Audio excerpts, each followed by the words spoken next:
केंद्रीय गृहमंत्री अमित शहांचा महाराष्ट्र दौरा निमित्त होतं छत्रपती शिवाजी महाराजांची पुण्यतिथी। त्यांचा हा सगळा कार्यक्रम आटोपला त्यानंतर दुसऱ्या दिवशी अमित शहा सह्याद्री अतिथीगृहातून पुन्हा परतताना एक मोठी भेट झाली। ती भेट होती एकट्या उपमुख्यमंत्री एकनाथ शिंदेंसोबतची आणि याच भेटीभोवती दिवसभर राजकीय वर्तुळाची कशी चर्चा रंगली याचा आढावा घेणारा हा रिपोर्ट पाहूया।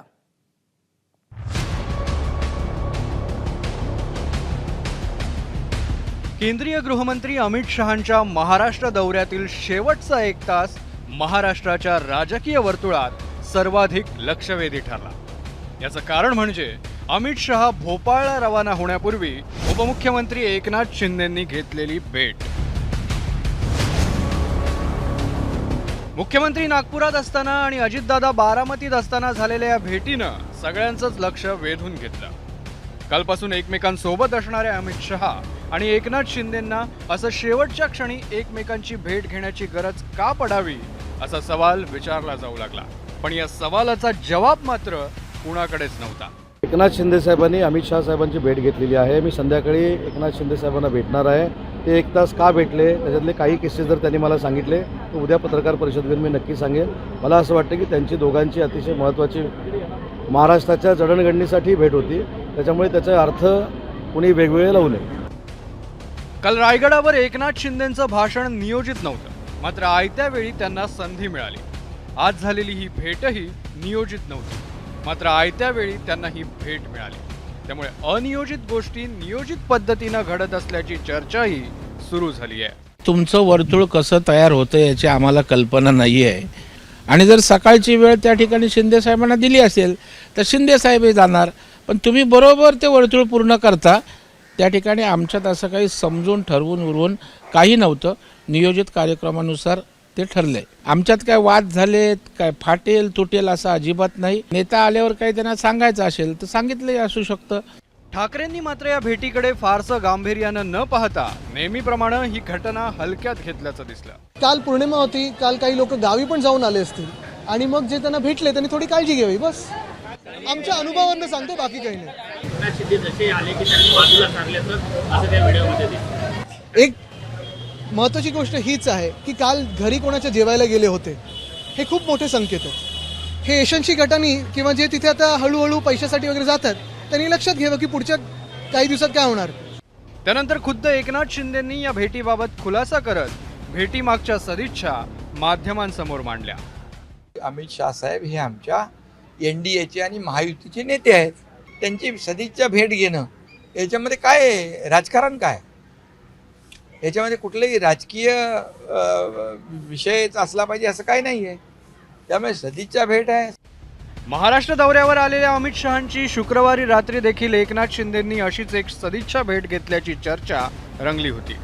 या भेटीत अर्थ खात्याकडून पुरेशा सदिच्छा मिळत नसल्याची तक्रार शिंदेंनी शहांकडे केल्याचं सांगण्यात येत होतं, मात्र तक्रार करणं ही बाब शिंदेंच्या व्यक्तिमत्वाला साजेशी नसल्याचं महायुतीचे नेते एका सुरात सांगताना दिसत आहेत। एकनाथ शिंदे साहेब हे अतिशय चांगले नेते आहेत, उत्तम नेते आहेत।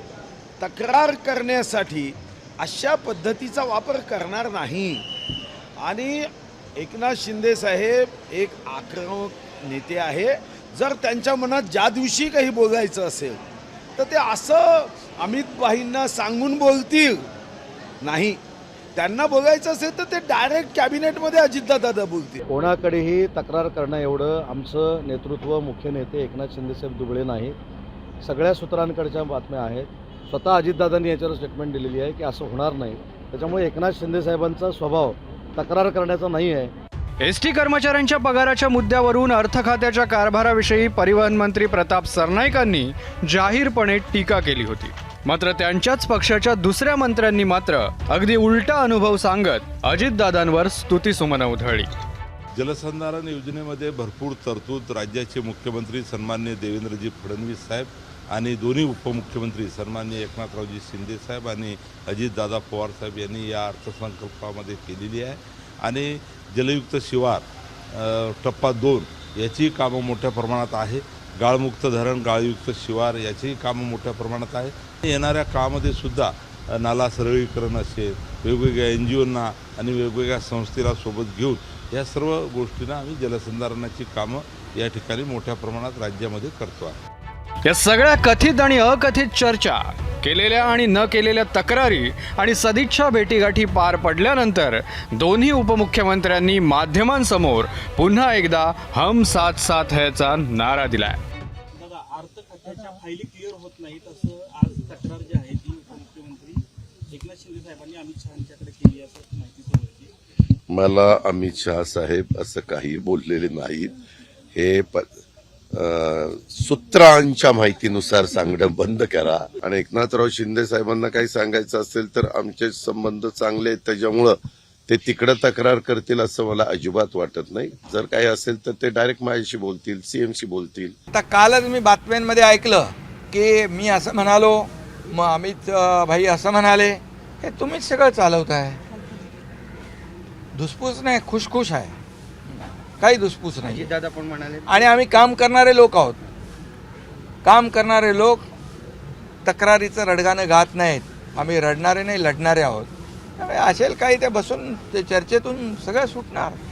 अर्थ खात्याविषयी एका मंत्र्याच्या जाहीर तक्रारीनंतर दुसऱ्या मंत्र्याकडून होणारं जाहीर कौतुक असो, पूर्ण दिवस एकत्र घालवल्यानंतर अखेरच्या क्षणी झालेली शिंदे आणि शहा यांची भेट असो, किंवा त्यानंतर भरत गोगावलेंना मुंबईतून आलेलं तातडीचं बोलवणं असो, नेत्यांच्या सदिच्छा भेटीगाठी आणि त्यात दिल्या घेतल्या जाणाऱ्या सदिच्छा किती प्रभावी असतात हेच या निमित्तानं दिसून आलं. ब्युरो रिपोर्ट, एबीपी माझा. एबीपी माझा, उघडा डोळे बघा नीट.